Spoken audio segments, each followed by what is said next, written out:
결혼한 지 이제 2년 된 30살 여자예요. 눈에 넣어도 아프지 않은 금쪽 같은 이제 막 돌진한 아들도 있어요. 더할 나위 없이 행복한 결혼 생활이었어야 하는데 현재는 본의 아니게 남편과 떨어져 살고 있습니다. 여기에는 사연이 있어요. 오늘에서야 이렇게 사연으로 한번 보내봅니다.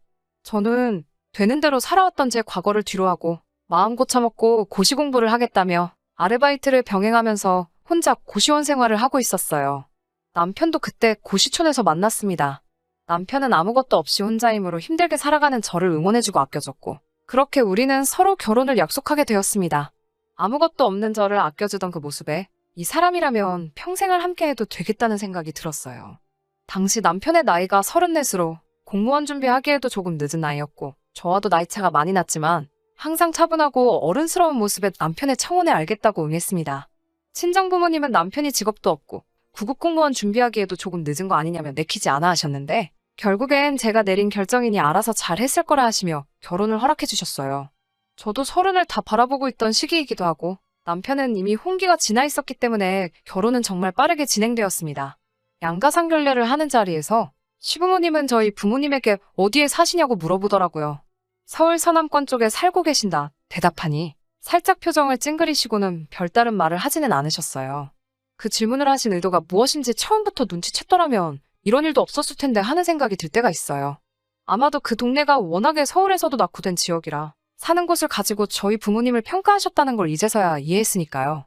저는 허례허식도 싫었고 고시원에서 아르바이트를 하며 지내는 저를 보고 남편도 그런 제 사정을 배려했는지 결혼식은 굉장히 작은 규모로 치러졌습니다. 소규모 결혼이었는데 남편 쪽 하객도 거의 없었고 저도 거의 친척들만 참석한 정말 작은 결혼식이었어요. 당시 공무원 준비를 하던 남편도 모아놓은 돈이 거의 없었기 때문에 시가의 원조를 받아서 시댁 근처에 작은 신혼집을 마련해 주셨어요. 거기서 신혼살림을 시작하게 되었습니다. 저는 대학을 졸업하기는 했지만 학교도 성적도 그렇게 좋은 편이 아니었기 때문에 취직을 하기에는 많은 어려움이 있었어요. 그래서 지난날을 후회하고 마음을 다잡고 시작한 게 공무원 준비였는데 결혼을 하고 나니 남편은 저에게 고시 공부는 이만 포기하라고 하더라고요. 아르바이트를 병행해서 시간이 모자랐지만 그때쯤 모의고사 점수도 좋았고 조금만 더 공부하면 합격을 할 수 있을 것 같다고 말을 했지만 남편은 제가 집에서 전업주부의 삶을 살았으면 좋겠다는 식으로 이야기를 하더라고요. 알겠다고는 대답하기는 했지만 그렇다고 여태 힘들게 준비해온 고시 공부를 진짜로 포기할 생각은 없었습니다. 결혼 초반에는 남편이 아직도 고시 준비를 한다고 수입이 전혀 없었기 때문에 대부분 시댁의 지원을 받아 생활해야 했어요. 저는 고시 공부를 하면서 하던 아르바이트를 그만두지 않은 상태였기 때문에 아르바이트를 시간을 늘려서 생활비를 보태며 남편 몰래 계속 공부를 하고 있었어요. 그런데 하늘도 무심하시게 그 상황에 덜컥 아이가 생겨버리고 말았어요. 남편도 나이가 있고 시댁에서 손주 보기를 엄청나게 기대하고 계시는 걸 알기 때문에 어찌할 방도를 찾지 못하고 저는 결국 그렇게 열심히 준비했던 공부를 포기하게 되었습니다.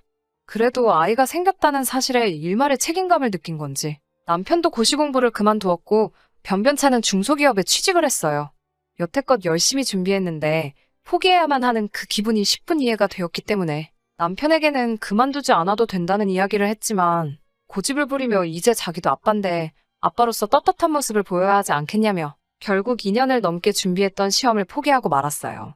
남편이 취직한 회사는 워낙 작은 회사라 월급이 190 정도여서 많이 부족한 편이었는데 어느 날 시댁에서 이제 남편도 취직을 했고 저도 아르바이트를 하고 있었으니 이제 둘이서도 알아서 잘할 수 있지 않겠냐며 달마다 주시던 생활비 지원을 끊겠다는 연락을 해오셨어요. 저는 그 말에 당연히 반박을 할 수밖에 없었어요. 남편 머리도 시원찮은 판이고 저도 배가 불러오면서 아르바이트를 계속 할 수 없을 것 같다는 이야기를 했습니다. 그러자 시어머니는 자기는 남편 태어나기 전날까지 산통이 있는 줄도 모르고 일을 했다고 어찌 그렇게 나약해서 쓰겠냐고 대번에 잔소리를 하시더라고요.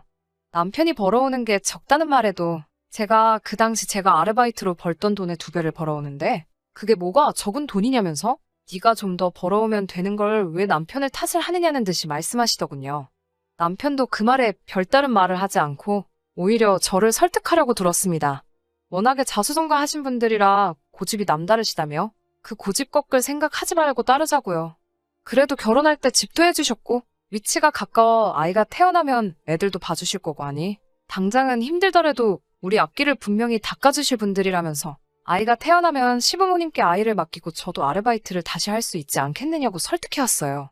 시어머니처럼 아이가 태어나기 직전까지 일을 한 건 아니었지만 저는 배가 부른 상황에서도 계속 출근을 할 수밖에 없었습니다. 너무 힘들었지만 남편이 도와주질 않으니 제가 어떻게 할 수 있는 상황도 아니었어요. 결국 출산을 한 달 앞두고 나서야 아르바이트를 그만둘 수 있었고 그렇게 제 아이는 세상에 나오게 되었습니다. 저를 그렇게 마음에 들어 하시는 듯 하지는 않았지만 그런 시어머니도 자기 손주는 예뻤는가 봐요. 그동안은 한 번도 방문하지 않으셨던 시어머니가 아이가 태어나고부터는 이틀에 한 번꼴로 집에 찾아오기 시작하셨어요. 애를 봐주실 수도 있지 않겠냐는 남편의 말이 무색하게 오셔서 정말 아이만 보고 가셨어요. 자기 아들을 꼭 닮아 어쩜 이리 이쁘냐며 좋아는 하시는데 크게 무언가 도와주거나 하지는 않으셨어요. 시어머니가 아이를 보고 계신 동안은 집안일을 할 시간은 되었지만 아이가 울거나 하면 집안일을 하다 말고 제가 와서 봐야 했습니다. 그래도 와 계시면 오래 계시지는 않아서 딱히 불만이 생기거나 하지는 않았어요. 거의 매일같이 오시는 시어머니와는 다르게 친정엄마는 집이 거리가 되기 때문에 시어머니만큼 자주 오지는 않으셨습니다. 오셔봐야 한 달에 한두 번 정도 오시고 2번 오시는 달은 정말 손에 꼽을 만큼밖에 되지 않아요. 그날은 무더운 한여름 중 어느 날이었습니다. 친정엄마가 웬일로 지나가다가 들르셨다며 오랜만에 방문을 하셨어요. 유독 더위를 많이 타시는 분이라서 저는 당연히 에어컨을 틀어드렸어요. 오랜만에 친정엄마랑 같이 시간을 보내면서 있는데 문에서 비밀번호를 입력하는 소리가 들리더라고요. 남편은 회사에 가 있는 시간이니 비밀번호를 눌러 집에 들어올 사람은 안 봐도 시어머니 단 한 분뿐이었습니다. 시어머니는 친정엄마가 와 있는 걸 모르고 평소처럼 자기 집 드나들듯이 들어오셨다가 대번에 친정엄마를 보더니 언짢은 표정으로 쓱 쳐다보더라고요. 그러다가 에어컨이 켜져 있는 걸 보시고는 안절부절 못하고 계셨습니다. 괜히 아이 보고 있는 친정엄마 근처를 어슬렁대시면서 사돈은 춥지 않으세요? 으슬으슬 추운 게 감기가 오는 것 같네. 이런 식으로 춥다는 눈치를 계속 주더라고요. 그래도 아무런 반응이 없자 어휴 추워서 더는 안 되겠다. 이러시면서 대놓고 에어컨으로 다가가서는 전원을 꺼버리더군요. 얼마 전에 오셔서는 별로 덥지도 않은 날에 오셔서 왜 이렇게 날이 덥냐며 에어컨에 선풍기 2대까지 마주보게 켜서 에어컨 바람을 쐬시던 분이 말이에요. 날이 워낙에 더웠어서 순식간에 집안이 열탕이 되더라고요. 안 되겠다 싶어서 에어컨을 다시 켰는데 시어머니가 땀을 뻘뻘 흘리며 집안이 이렇게 선선한데 무슨 에어컨이냐고 하면서 핀잔을 주셨어요. 친정엄마는 눈치를 보시다가 괜찮다고 약속이 있으니 이제 가봐야 한다고 일어나시더라고요. 시어머니께서 사돈어른 벌써 가시게요? 어디 가시는데 이리 급히 가시나 하고 물어보셔서 친정엄마가 골프 약속이 있어서 지나가다 들른 거라고 이제 가볼 거라고 하고 나중에 또 들르겠다고 하시고는 떠나셨습니다. 시어머니는 친정엄마가 나간 문 쪽을 향해서 어이구 그래도 남들 하는 건 다 하고 사셔야 하는가 보네 하면서 빈정대듯이 이야기하시더라고요. 그때 저는 그게 설마 나쁜 뜻으로 하신 말일까 하고 그냥 넘겼어요. 아무튼 그날이 지나고 며칠 뒤에 또 친정엄마가 오셨어요. 그날은 무슨 약속이 있던 건 아니었고 지난번에 너무 급하게 간 것 같아서 마음이 무거웠다면서 이것저것 양손 가득 먹을 거랑 해서 바리바리 싸들고 오셨어요. 다른 점이 있다면 이날은 시어머니가 이미 저희 집에 와서 아이를 보고 계신 상황이었어요.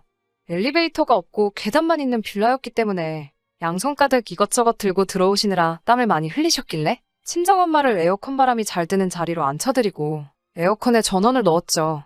그랬더니 시어머니가 그걸 보고는 날이 이렇게 추운데 무슨 에어컨이냐면서 대본에 전원을 꺼버리더라고요. 친정엄마가 더위를 워낙 많이 타시는 것도 알고 워낙에 날도 더웠기 때문에 저는 시어머니께 담요 하나를 가져다 드렸어요. 어머님, 추우시면 잠깐 이거라도 덮고 계세요. 저희 엄마가 더위를 워낙에 많이 타는 분이셔서요. 라고 말씀드리고 에어컨을 틀었습니다. 그랬더니 그 말에 대번에 시어머니가 건네드린 담요를 제 얼굴로 집어던지면서 화를 버럭 내면서 본심을 말하더라고요. 사돈어른이 참 경우가 없다며 저희 엄마에게 에어컨을 쓸 정도로 더운 날에는 집에 있으셨어야지. 여기는 왜 오셨냐면서 화를 내더군요. 에어컨 바람이 쐬고 싶으면 은행에 가던가 하면 되는 것을 반찬 몇 개 가지고 왔다고 어떻게 여기로 피서를 올 수가 있냐며 화를 냈어요. 그러면서 저한테도 너도 그러는 거 아니라고 에어컨을 그렇게 틀면 전기세가 얼마나 나오는 줄 아냐면서 화를 냈어요. 적당히 더우면 선풍기 정도면 되는 걸 가지고 왜 에어컨까지 키냐고? 우리 아들이 밖에서 땀 뻘뻘 흘리며 힘들게 버는데 너 혼자만 집에서 조금 덥다고 에어컨을 키는 게 경우가 많냐는 말을 하시더군요. 그 말에 여태까지 했던 시어머니의 행동들이 무슨 뜻으로 그런 건지 이해가 되더라고요. 설마 진짜로 친정엄마가 집에 에어컨이 없어서 우리 집으로 에어컨 바람 쐬러 오셨겠어요? 저도 거기다가 대고 시어머니께 한마디 했어요. 다른 사람도 아니고 남편한테는 하나뿐인 장모님이고 가족인데 전기세 많이 나온다고 에어컨 바람도 쐬면 안 되는 거냐고 같이 화를 냈습니다. 그랬더니 시어머니가 저에게 네가 감히 어디다 대고 말대꾸를 하냐며 화를 냈습니다. 말이 끝나자마자 친정엄마가 시어머니의 말을 끊더니 최대한 예의 있고 정중하게 한마디 하시더라고요. 사돈어른, 말이 너무 지나치신 것 같네요. 방금 하신 말에 책임지실 수 있겠습니까? 하고 말씀하셨어요. 시어머니는 그런 저희 엄마의 반응에 이 여자가 지금 무슨 소리를 하고 있느냐는 반응을 보이더니 저희 엄마한테 삿대질을 하면서 내 집에서 당장 나가라는 식으로 소리를 지르시더군요. 제가 듣는데도 참기 힘들었는데 친정엄마는 끝까지 화 한 번 내지 않고 조용히 집을 나가셨어요. 나가면서 남편하고 이야기해보고 전화를 달라고 하셨습니다. 친정어머니가 떠나자마자 시어머니는 저에게 너 어디서 고시공부하는 집도절도 없는 애를 데려다가 결혼시켜주고 집도 해주고 입혀주고 재워주고 아주 사람같이 살게 해줬는데 감히 어디다 대고 말대꾸를 하냐면서 고래고래 소리를 지르시더라고요. 이 집도 자기가 사준 거나 마찬가지고 바꿔 말하면 내 집이나 다름없는데 내 집에서 공짜로 먹고 자면서 남편이 벌어다주는 돈으로 호의호식 하고 있으면 나 죽었어 하고 내 말을 들어야지. 고작 니네 엄마 더워 보인다고 애 낳은 게 대수라고 일도 그만둬서 이젠 돈 한 푼 안 벌면서 드그 엄마 왔다고 에어컨을 키는 게 가당키나 한 이야기냐며 고래고래 소리를 지르시더라고요. 정말 서운하기 그지없는 이야기였습니다. 그날 퇴근한 남편에게도 이 이야기를 했어요. 저를 위해 목소리를 내줄 거라 생각했던 남편의 입에서 나온 소리에 저는 경악을 금치 못했고 제가 사람 보는 눈이 없었구나 하는 후회가 몰려오기 시작했습니다. 남편의 반응은 시어머니보다 더하면 더했지 절대 부족하지 않았어요. 저에게 오히려 화를 내면서 시어머니 뜻 거스르지 말고 주제에 맞게 시키는 대로 살라는 식으로 훈계를 시작했습니다. 지금 이렇게 살고 있는 게 누구 덕분인 줄 아냐면서 선을 그으려고 하더라고요. 저는 전부 포기했어요. 남편에게는 알겠다고 말하고 남편이 출근해 집을 비웠을 때 친정엄마에게 전화를 걸었습니다. 엄마는 기다리고 있었다는 듯이 전화를 받으셨고 저는 아이를 데리고 친정집으로 향했어요. 제가 아이를 데리고 집에서 나갔으니 집에선 한바탕 난리가 났나 봐요. 전화기가 쉴 틈 없이 울려대면서 저에게 지금 뭐하는 짓이냐고 욕을 하길래 주소를 하나 불러주고 거기로 오라고 했어요. 서울 서남권 가난한 동네에 있는 친정집 말고 조금 다른 곳이었지만요. 그곳에 도착한 남편과 시어머니의 태도는 순식간에 돌변하고 말았습니다. 그 집에는 저와 아이가 있었고 이미 먼저 와 계신 친정엄마도 오랜만에 한껏 차려입고 오셔서 시모와 남편을 맞이했어요. 그 집은 아버지가 투자 목적으로 가지고 계신 한강조망권에 20억이 넘는 신축 아파트였습니다. 상황 파악을 못하고 어리둥절해하는 시모에게 친정엄마가 한마디 하시더군요. 사돈, 그 말에 책임지실 수 있다고 하셨죠? 남편과 시어머니는 친정엄마의 말에 쩔쩔매면서 아무 대답을 못하더군요. 그동안 이 사실을 숨긴 저희 잘못도 크긴 하지만 거기에는 다 이유가 있습니다. 사실 저는 부족함 없는 유복한 가정에서 자라왔어요. 친정아버지 앞으로 빌딩도 몇 채가 있고 투자 목적으로 가지고 계신 부동산 재산이 상당합니다. 친정부모님들은 검소하신 분들이고 재력을 남들에게 과시하거나 하지 않으십니다. 생활권 좋은 지역에 아파트도 몇 채 가지고 계시기는 하지만 지금 사는 곳이 정도 많이 들었고 이 집에서 좋은 기운을 받아 이렇게 부자가 되었으니 떠나고 싶지 않다며 돈을 많이 버신 후에도 부촌으로 이사가지 않고 맨 처음 시작한 작은 연립에서 아직도 살고 계십니다. 사업상 이유 때문에 골프 정도는 자주 다니시긴 하지만 절대 재력을 과시하거나 하는 분들이 아니십니다. 제가 철없던 시절에는 항상 겸손해야 한다는 부모님의 말씀을 귓등으로 듣고는 했습니다. 부모님의 재력이 마치 저희 재력이라고 생각했고 정말 생각 없이 살아왔지요. 제 주변은 저와 친해지고 싶은 사람들이 가득했지만 제 곁을 지켜주던 그 많은 사람들이 저라는 사람을 위해 있던 게 아니라 제가 가지고 있는 돈 때문이었다는 사실을 깨닫는 데까지는 상당한 시간이 걸렸습니다. 그때 정말 많은 후회를 하게 되었고 그 뒤로 부모님의 도움 없이 혼자 힘으로 제 진짜 인생을 살아보고 싶었어요. 그때 시작한 게 공무원 시험 준비였고 그때부터는 부모님 곁을 떠나 비좁은 고시방에서 아르바이트를 해가며 혼자 힘으로 한참 새 시작을 준비했을 때였습니다. 그런 상황에서 제가 확신을 갖고 결혼까지 하기로 정한 사람을 데리고 왔으니 부모님은 그때부터 이미 아니란 걸 알았지만 제가 내린 결정을 존중해주기 위해서 아무 말씀 안 하셨던 거죠. 하지만 제가 힘들다고 할 때 언제든지 도와주기로 결심하셨다 합니다. 그리고 지금 이 상황, 친정엄마가 떡하니 보고 있는 상황에서 에어컨 한번 켰다고 입에 개거품을 물며 갑질하는 시어머니를 보고 나니 엄마도 더 이상 이 결혼 생활을 유지할 이유가 없다고 판단하셨던 거예요. 시댁과 남편 눈에는 고시원에 혼자 살며 아르바이트로 생계를 유지하는 제가 가난한 집 여자로 보였나 봅니다. 마침 친정 부모님이 사는 곳도 서울에서는 가난한 동네에 속하는 데다가 과시욕이 없으신 두 분인지라 모르고 보면 정말로 알 방법이 없거든요. 그들에게는 단지 제가 대를 이을 아이를 낳아주고 홍기 놓친 남편의 뒷바라지를 군소리 없이 할 수 있고 집도 해주고 생활비까지 해주는 시모가 시키는 대로 하는 최적의 종년이자 식모였던 거예요. 저는 그들에게 며느리라거나 같이 인생을 함께할 동반자가 아니었던 거였죠. 못 배우고 가난해 보이는 여자를 물어다가 자기들이 저에게 집이라든지 생활비가 지분에 넘치는 대우를 해줬으니 그들의 뜻을 꺼르지 않고 시키는 대로만 하는 식모, 그 이상도 그 이하도 아니었던 거였어요. 숨겨왔던 친정의 진짜 재력을 알게 되자 시모도 남편도 친정엄마의 앞에서 쩔쩔 매더라고요. 방마다 에어컨을 빵빵하게 틀어놓은 집안에서 땀을 절절 흘리고 있더라고요. 그 모습에 엄마는 시모에게 그렇게 추위를 많이 타시더니 지금 보니까 그렇지만도 않은 것 같네요. 하면서 한마디 하셨어요. 결국 강경한 친정엄마의 모습에 두 사람은 모든 걸 포기한 것처럼 보였습니다. 돌아가면서 친정엄마에게 대를 이어야 하니 아이만이라도 데려갈 수 있냐고 물어보시더라고요. 엄마는 대번에 그 말에 그건 법원이 정해줄 일이에요 하고 일축하셨습니다. 이혼 소송이 진행되는 과정에서도 법원은 저희 편이었습니다.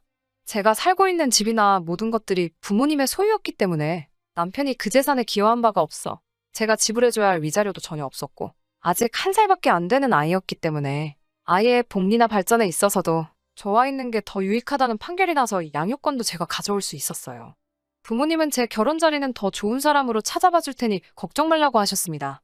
비록 그 결혼에 제가 한 번 실패한 결혼처럼 사랑은 없을지라도 적어도 사람다운 사람과 짝을 지어주신다고 약속하셨어요. 이 일이 있고 난 후 저는 아이와 둘이서 그 집에서 살고 있습니다. 그동안 너무 곱게 자라서 세상 물정 모르고 살아왔다는 게 너무 후회가 되기는 해요. 제가 좀 더 부모님의 말씀을 일찍 깨우쳤더라면, 사람을 진실되게 보는 눈을 가지고 있었다면 아무 잘못 없는 제 아이한테 새아빠를 만들어줄 필요조차 없었을 테니까요.